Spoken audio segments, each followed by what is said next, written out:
This segment of the news is brought to you by Sun Oil Limited.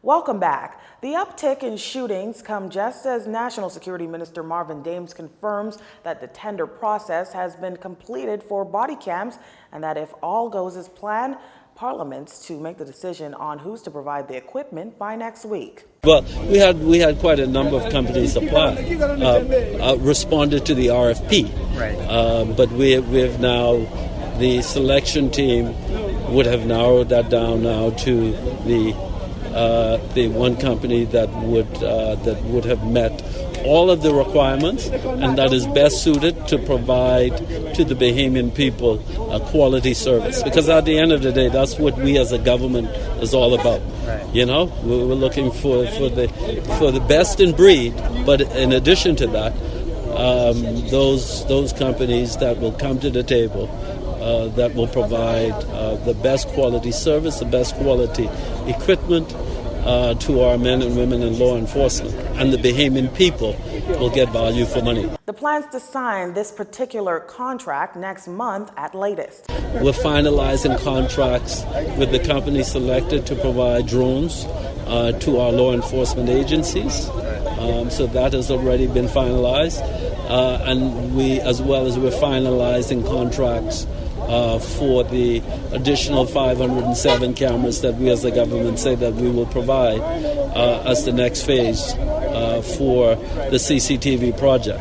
And so these are all contracts that we anticipate that we will be signing in a few short weeks. Body cameras are in part expected to hold officers accountable, as officers wearing them will not be able to alter images which are to be downloaded. The World Trade Organization's Impact Assessment Report said to be a scathing review of the country's accession to the WTO, and that's not the only conclusion Bahamians Against WTO organizer and member Fane Thompson is drawn.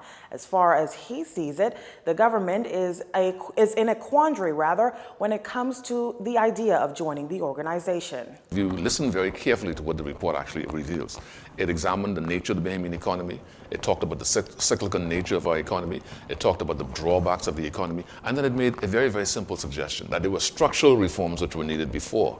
Well, not that before, but simultaneously should be done before we joined the WTO. Now, while Mr. Thompson acknowledges it is a good report revealing strengths and weaknesses of the local economy, he believes it's one the government would not hear.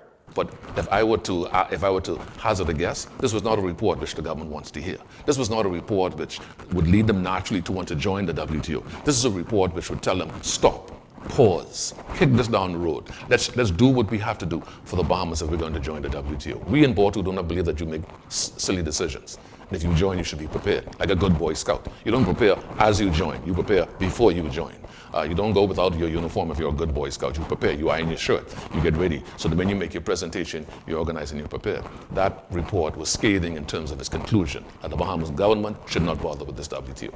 Now, as for his group, Mr. Thompson says the report supports what Bahamians Against WTO has been saying all along. Supports our position in so many ways, and we have so many people in the group who actually have spoken to this whole conversation. It supports our position that that we are not prepared for this type of joining, that the WTO is not designed for us, and it sought to compare us to countries in places like Vanuatu and the Seychelles and Montenegro. The Bahamas is a sophisticated, successful economy. We have our problems, but the joining of the WTO is not part of the overall scheme. The report was commissioned by the Bahamas Chamber of Commerce and Employers Confederation and released by Oxford Economics. It provided a detailed scrutiny of current laws and regulations in the Bahamas and its level of compliance. The Minnis administration getting a bruising from former PLP MP Code Smiths, who's lambasting the government as irresponsible and borderline criminal for its inability to explain where the VAT money went. Many of you may still remember the hook line that gained widespread popularity on the Free National Movement's campaign trail in 2017. Mr. Smith says it's always been his opinion, though, that VAT is not good for Bahamians, and furthermore, it's not being managed properly. You have people who are paying VAT on things that are not VATable. And you can't answer the VAT people because they have what they believe is statutory responsibility and they go after people. The first time when VAT was implemented, I think it was the first day around the first week, I happened to be traveling. I came to the country and I had to pay VAT on the item I was bringing into the country. Why? There's no value added. This is the thing, you charge me my import taxes. There's no VAT assignable to it. As Mr. Smith sees it, VAT should only be applied to goods and services purchased within the jurisdiction. Last week, the opposition's point man on finance, Chester Cooper, chided the government for what he called botching the rollout of the 60% increase last year as a result of poor modeling, poor implementation, a lack of consultation, and politically motivated exemptions. And our final story's up next. This segment of the news has been brought to you by Sun Oil Limited.